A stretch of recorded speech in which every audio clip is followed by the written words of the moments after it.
good, it's nice and small, so I'll get out of your way.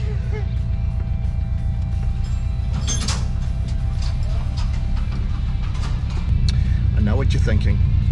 Are you mad? Hell yeah. So I guess the question is, why Subarus? I've actually had Subarus before on my part. My very first car I had was a 1973 Subaru 1400 GSR Coupe. And yeah, I mean, there weren't a lot of them in the country then. A lot of people probably didn't even know what Subarus were at that stage.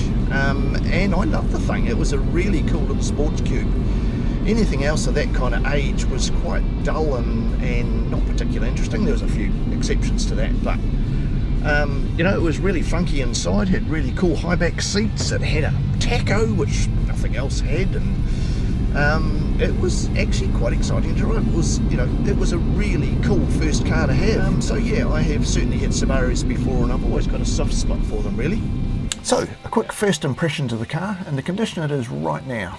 Before I pull it to pieces, that is, reassemble in one piece and hopefully make it new and improved. Well, that's the plan anyway.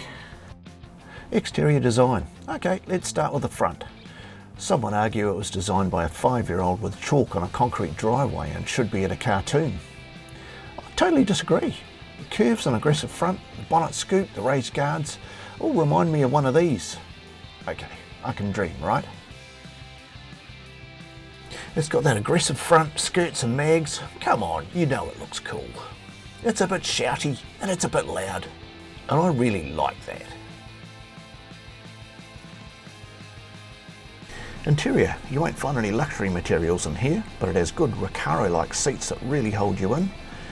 It's quintessentially Subaru. Good visibility, dash is nice and clear and easy to read. The ride of this car is quite hard. To demonstrate, we have a technique used by many scientists to gauge how firmly a car rides.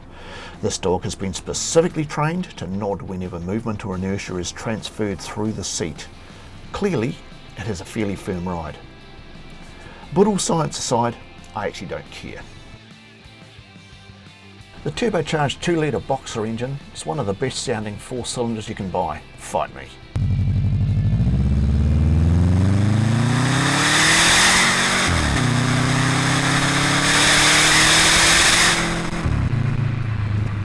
Comes out with around 230 horsepower and 217 foot-pounds of torque. Back in the day that was super impressive. Even now, it's still a buzz to drive.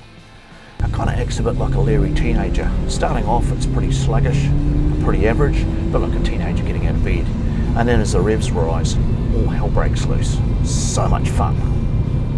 Handling and brakes. Bearing in mind this is an old car with pretty high mileage. The car does corner nice and flat, and the brakes are pretty good. I do notice it understeers quite badly on a wet, greasy road, and I would say that's partly due to the quality of the tyres and some wear and tear in the steering, and also perhaps the squidgy part behind the steering wheel getting used to a 4-wheel drive car. So there we have it. The car's a bit rough around the edges, so my intention is to remove dents, repaint, and have a good look at the greasy bits, fix and repair what needs to be done, and of course, take you guys along for the ride. Suggestions and comments always welcome, guys. Get into it.